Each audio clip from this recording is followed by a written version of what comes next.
Salut, c'est Trado, voilà la vidéo de mise à jour de l'indice parisien. Alors uniquement en données journalières, comme vous le savez, puisque c'est le week-end, et donc je produirai et vous proposerai l'analyse de moyen et de long terme ce week-end. Donc les données hebdo et mensuelles ce week-end, et là seulement les données journalières. Alors la séance a été plutôt vilaine, hein, 0,5%.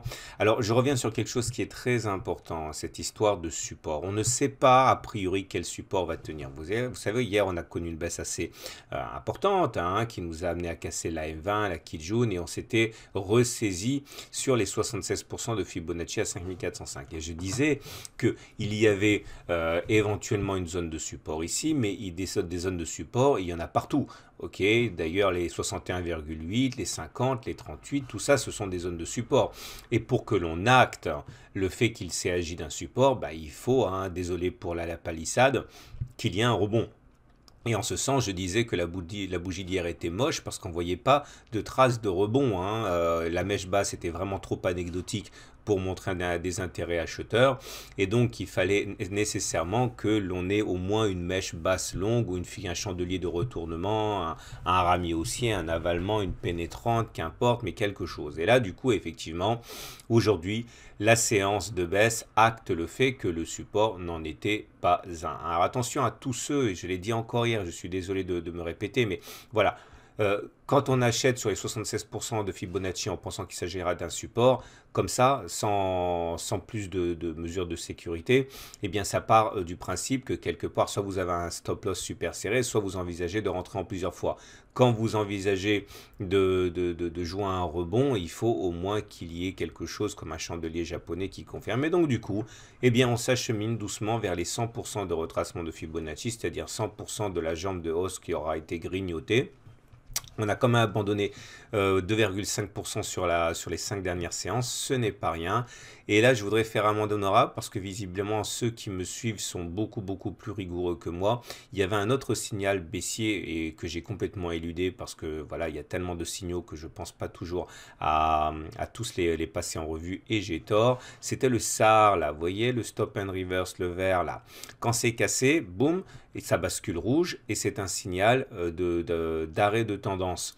Alors pas forcément de tendance baissière, mais au moins de la latéralisation ou alors de la baisse. Et là, effectivement, on avait un signal déjà sur le 8 novembre, signal confirmé hier, et je ne l'ai pas vu non plus, et merci à ceux qui me l'ont fait remarquer par mail, qu'on a cassé le super trend pareil, même principe, quand le super trend est vert, il est haussier. Ok, il est haussier depuis pas mal de temps, il est depuis là, hein. Depuis le 12 septembre, on pouvait surfer sur toute la hausse, et là, par contre, toujours en utilisant ce système, eh bien, on devait sortir de trade hier, si on faisait le trade du super trend, puisqu'il a été cassé, et aujourd'hui, vous voyez, c'est la continuation de ce mouvement initié par la cassure du super trend à la séance de jeudi. Bon bref, pour la faire simple, au regard de la M20, c'est en tendance neutre. Au regard du nuage Ishimoku, c'est toujours en tendance haussière puisqu'on est au-dessus du nuage.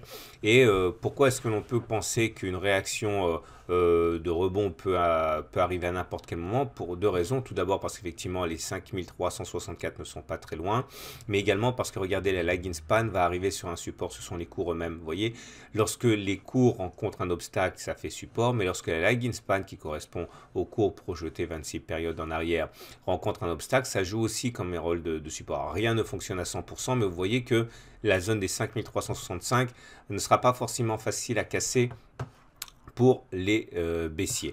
Regardez les indicateurs techniques. Les indicateurs techniques avaient déjà donné un signal d'affaiblissement fort lorsque le MACD a croisé son signal. C'est en même temps que le super trend a cassé en fait, hein. Enfin que le SAR a cassé. Le momentum est à 0, ça veut dire qu'il y a équilibre globalement entre les acheteurs et les vendeurs. Par contre pour le récit, il n'y a pas photo, on est en dessus de 50, on est à 35, en dessous, bien en dessous. Et ça signifie que ce sont les vendeurs qui tiennent le marché. Donc faites attention, l'analyse technique est faite d'une synthèse d'éléments. Alors, il y a toujours un élément qui est haussier, c'est l'Ishimoku, mais il y a beaucoup d'éléments qui sont passés baissiers maintenant, hein, le SAR, le Supertrend, etc., etc. Donc voilà, 5364, on peut l'envisager, hein, à noter quand même qu'un rebond technique vers la M20 serait un très grand classique pour éventuellement repartir vers le bas, on verra. Mais c'est surtout du côté de l'hebdomadaire. Je sais que j'ai dit que je le ferai ce week-end, mais bon, juste pour mes mots. voyez, on a terminé en dessous des 23,6% de Fibonacci, en dessous de la M7, sans signe de rebond. Donc, ça veut dire qu'un retour sur la Tenkan, ce qui se passe généralement, vous voyez, quand on sort des Bollinger, quand on réintègre les Bollinger, généralement, tarif syndical, c'est M7, puis Tenkan. Regardez ici, on est sorti, on a réintégré Tenkan, latéralisation, pardon, M7, Tenkan. On sort, M7, Tenkan. On est sorti, on est re-rentré, Tenkan, M7, et donc du coup la Tenkan qui correspond à 38,2% de Fibonacci à 5330 semble effectivement tout à fait atteignable. Bon, on fera le bilan de l'hebdo un peu plus tard, hein, je l'ai dit, mais bon, globalement, on est mûr pour éventuellement faire un rebond sur les 5364, mais n'imaginez pas hein, que l'on soit sorti de l'auberge, à moins que l'on repasse au niveau hebdomadaire, je viens de le dire, hein, au-dessus du niveau que l'on reconquiert finalement les 5408. Là, effectivement, on pourra respirer un peu, mais tant qu'on ne reconquiert pas les 23,6% de Fibonacci, l'objectif naturel, c'est d'aller chercher les 38,2% de Fibonacci à 5330. J'ai oublié de dire que la raison qui exprime sur le plan des fondamentaux la baisse du jour, parce qu'il faut toujours faire gaffe aux fondamentaux, c'est deux choses. Tout d'abord, l'agacement hein, des intervenants, des opérateurs face à la cacophonie aux US entre le Sénat et la Chambre des représentants sur la réforme fiscale. De plus en plus d'investisseurs se demandent s'il y aura phénoménale réforme fiscale et surtout quand et surtout la teneur également.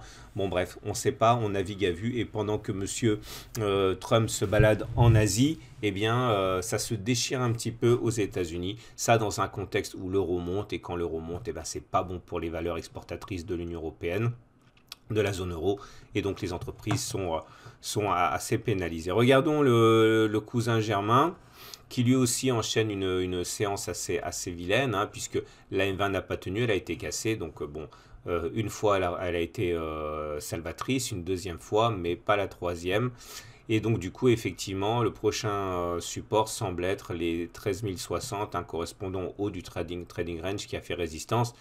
Et par la règle du changement de polarité, ce qui a fait résistance devient souvent support. Donc là aussi, il y a de la place hein, pour continuer à baisser un petit peu. Le Belvin, pardon.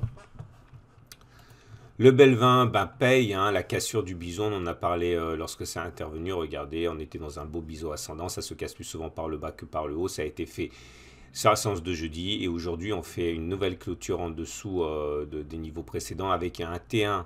Alors, regardez, la Bollinger supérieure monte, la Bollinger inférieure descend, le SAR a été cassé. Bon, c'est pas génial. On a réussi à stopper l'hémorragie sur un plat de Kijun, vous voyez Kijun. Quand une des courbes de l'Ishimoku, Tenkan, Kijun, SSA, SSB fait un plat comme ça, et bien dans le prolongement, on a un support et merci le support. Regardez rapidement les indices US, le Dow Jones qui lui aussi paye la cassure du biseau ascendant. Heureusement, la M20 a joué son rôle de support. C'est pas plus mal parce que c'était la loi du retour à la M20. On n'avait pas fait depuis 11 septembre un retour à la M20. C'est fait, regardez comme ça a été acheté massivement. Mais aujourd'hui, eh bien, on a du mal à redémarrer. On est à moins 0,2% pour l'instant. Et on va terminer avec le SP500. P500 que voilà.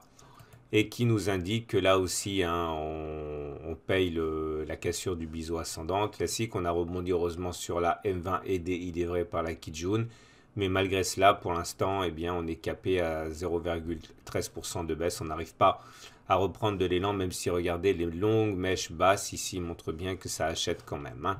Voilà, c'en est terminé pour l'analyse technique journalière. Je vous donne rendez-vous ce week-end pour l'analyse hebdomadaire du SP500, du Nikkei, du CAC, du DAX et du FTSE. Et également pour l'or, l'argent et puis le pétrole. Voilà. Et je vous annonce que très bientôt, il y aura également, parce que ça m'a été tellement demandé qu'il va falloir que je fasse quelque chose, eh bien, l'analyse de quelques paires Forex, hein, de marché d'échange. Voilà. Je vous rappelle d'ailleurs à cet effet, parce que ça aussi on me le demande souvent, que les indices, moi je ne les traite pas sur des trackers, hein, je les traite directement sur CFD. Et vous savez qu'il faut travailler avec un broker régulé avec une bonne réputation, avec des locaux en France. Et c'est pour ça que moi, eh bien, mon partenaire historique, c'est CMC Markets, hein, qui est à la fois très compétitif en termes de prix et qui vous permet de travailler avec un acteur régulier. Vous trouverez la bannière directement sur le site. Voilà, bonne soirée et à demain pour la mise à jour des autres actifs.